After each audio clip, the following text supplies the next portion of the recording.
Dan di dalam mulut ular tu, dekat permukaan mulut ular tu, ada sebuah batu yang selalu orang panggil adalah geliga ular.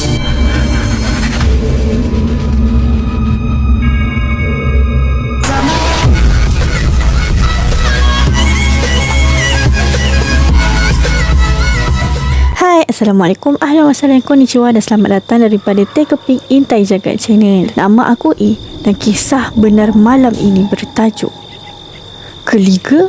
Okey, sebelum tu auzubillahi samil alim minasyaitonir rajim. Bismillahirrahmanirrahim. Okey, kali ni aku tak pakai baju raya sebab episod yang lepas aku dah pakai baju raya. So cukuplah tu. Okey, kalau korang dengar apa-apa bunyi mercun ke apa kat luar tu, abaikan je lah sebab budak-budak tengah main mercun dekat luar tu. Maklumlah musim raya. Dan selamat hari raya Maaf Zahir Batin juga kepada korang. Okey, episod kali ni special sikit sebabnya kisah ni aku dapat daripada pakcik aku yang aku gelarkan Pakcik M apabila aku pergi beraya rumah dia malam tadi. Sebab sekarang kan musim raya, so kita jumpalah saudara mara kita semua kan. Dan Pakcik M aku ni adalah bapa saudara aku daripada belah mak. Okay, disclaimer aku cakap awal Pakcik M aku ni dia punya vibe dia punya aura dia lain macam tau dengan orang lain. Maksud aku lain macam tu, dia ada kebolehan yang orang lain tak ada. Contohnya, dia boleh nampak benda yang orang lain tak nampak. Dan dia juga brutal. Brutal tu maksudnya dia juga macam ganas. Tak tahu lah, bukan ganas, buas tu. Maksud aku yang jenis yang selamba, yang brutal lah. Aku tak tahu brutal apa bahasa Melayu. Aku harap korang faham lah maksud aku Sebabnya Pakcik M aku ni daripada kecil dia memang nampak dan juga benda-benda pelik sering terjadi dekat keliling dia. Dan disebabkan itu juga dia cenderung untuk pergi ke arah benda-benda yang dia rasa misteri ni. Sebab benda tu macam tertarik dengan dia dan dia pun tertarik dengan benda tu. Aku tak tahulah daripada mana datangnya dia boleh nampak semua benda ni. Maksudnya daripada lahir ke, ataupun ada sesuatu yang dia buat ke, ataupun ada sesuatu yang orang buat dekat dia ke yang membuatkan dia nampak benda ni. Tapi memang daripada kecil dia dah nampak semua benda-benda pelik dan terjadi benda-benda pelik dekat keliling dia. Malam tadi aku pergi raya rumah dia.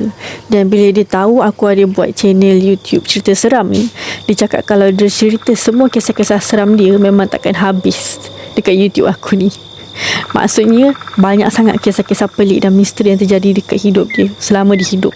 Dan sekarang ni aku gambarkan dia sikit Dia seorang yang tinggi, aku rasa dalam 185 ataupun 187 cm. Umur dia 46 tahun ini. Dan dia masih lagi fit, masih lagi cergas. Dan baru-baru ni atuk aku baru je meninggal tau. Arwah atuk aku bukanlah baru meninggal, maksudnya dia meninggal tahun lepas.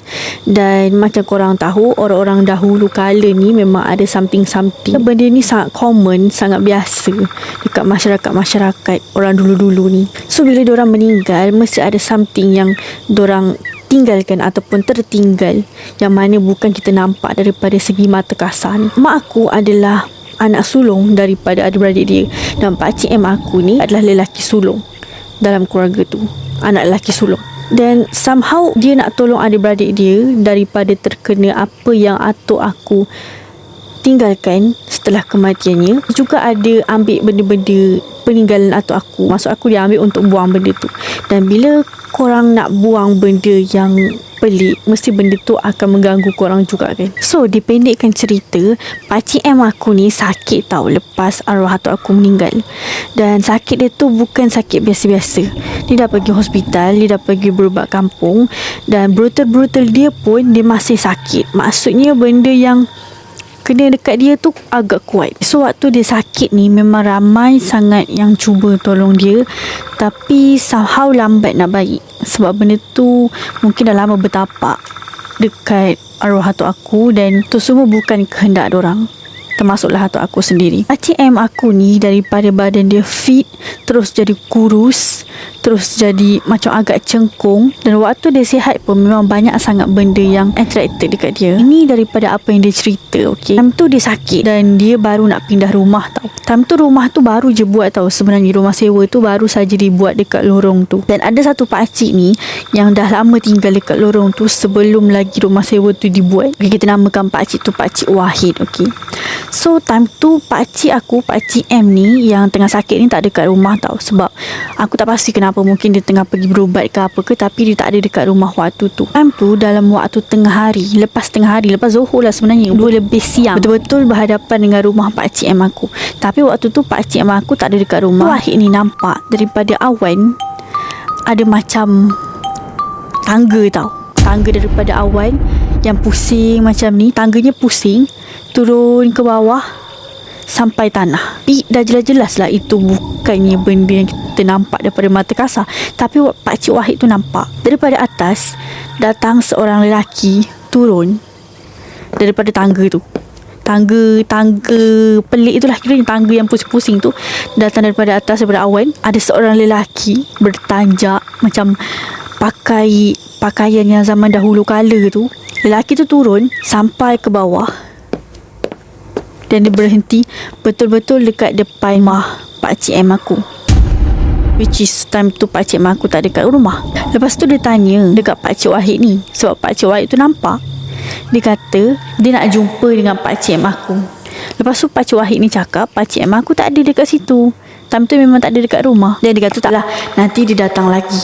Lepas tu dia pun patah balik, naik ke tangga daripada awan tu.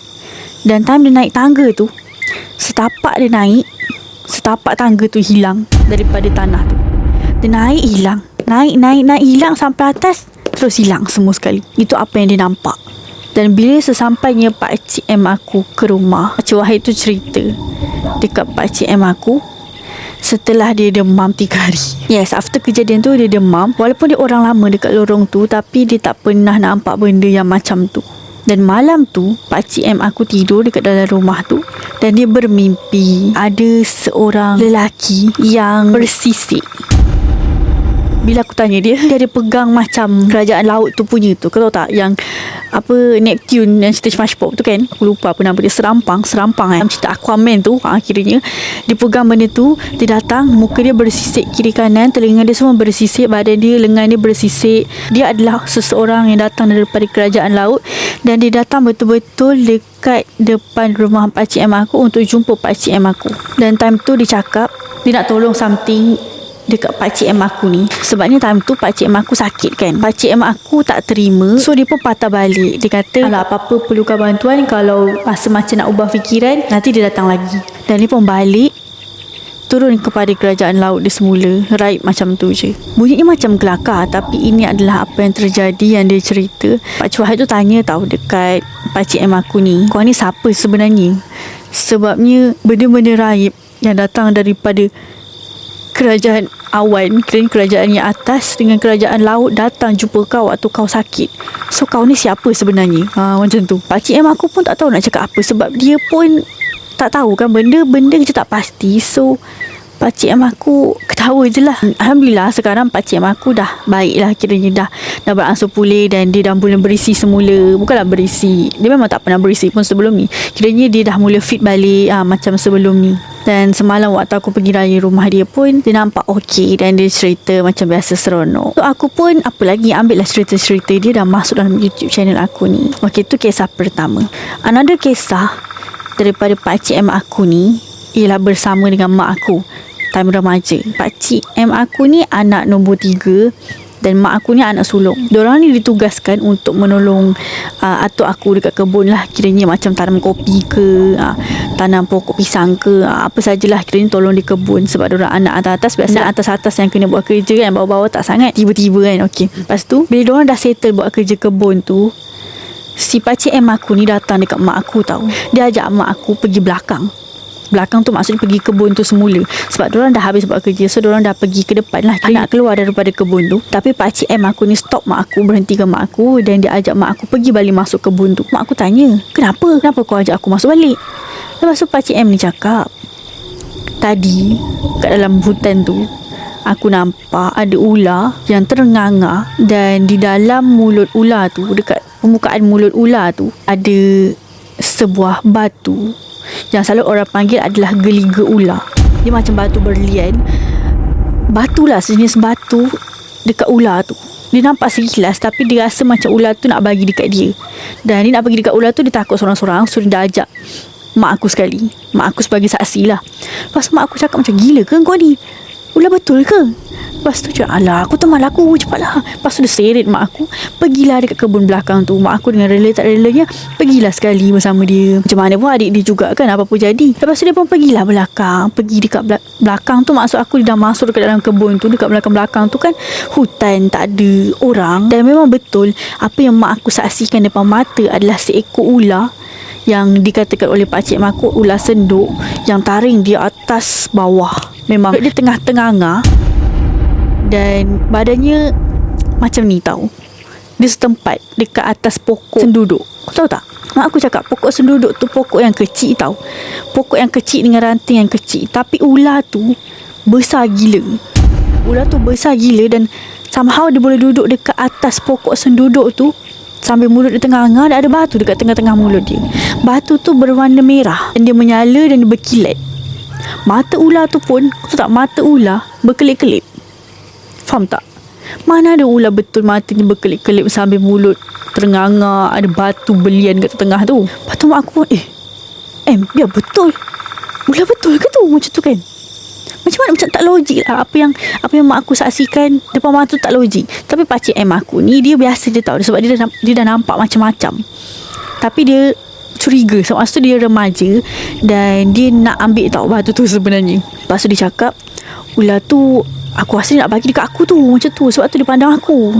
Sebab tadi dia dah nampak benda tu dan dia dah pergi depan tau. Dia dah keluar daripada hutan tu, daripada kebun tu. Tapi bila dia ajak mak aku datang kembali kepada tempat asal tu, ular tu masih di situ.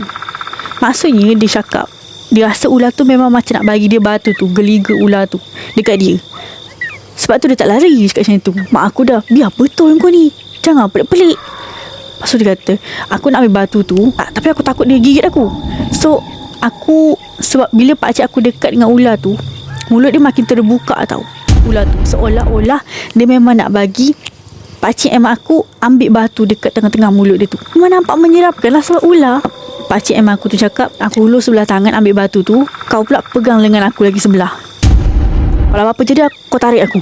Lepas tu mak aku macam, kau gila ke? Tak payah nak mengada-ngada macam tu kan. Entah betul ke tidak aku nak ambil buat apa. Macam biar je lah kat situ. Mak aku marah kan. Lepas tu macam, alah dia nak aku ambil tu. Macam tu kan, tengok tu mata dia berkelip-kelip pada aku. Macam tu kan. Kau nampak kan macam tu. Lepas tu mak aku macam, tak payah mengada kau ni kan. Tak payah. Balik, jom balik. Nanti abang marah macam tu. Lepas tu mak aku seret lah pakcik mak aku dia balik keluar daripada kebun tu. Dan in the end diorang tak ambil pun batu tu sebab sangat bahaya. Dan kita tak tahu apa yang akan jadi kalau dia ambil ataupun tak ambil sebenarnya. Cerita tu tamat dekat situ. Dan memang banyak lagi peristiwa pelik yang pakcik aku ni mengalami yang aku akan cerita untuk next episode. Aku seronok tahu dengan cerita dia semalam. Tapi time tu pun dah pukul 12 lebih dan masuk untuk balik lah. Tak lupa juga kepada mana-mana yang subscribe aku, yang follow aku daripada TikTok, daripada Wattpad, daripada mana-mana platform yang korang jumpa aku. Terima kasih banyak-banyak sebab korang sudi tengok aku punya channel. Dan ni semua adalah kisah benar yang memang aku dan juga orang di sekeliling aku alami. So stay tune untuk lebih keseraman. Terima kasih banyak-banyak tau. Segala yang baik itu datang daripada Allah dan segala yang kurang baik itu datang daripada aku sendiri. Teka-teki intai jagat wujudnya memanggil cerita.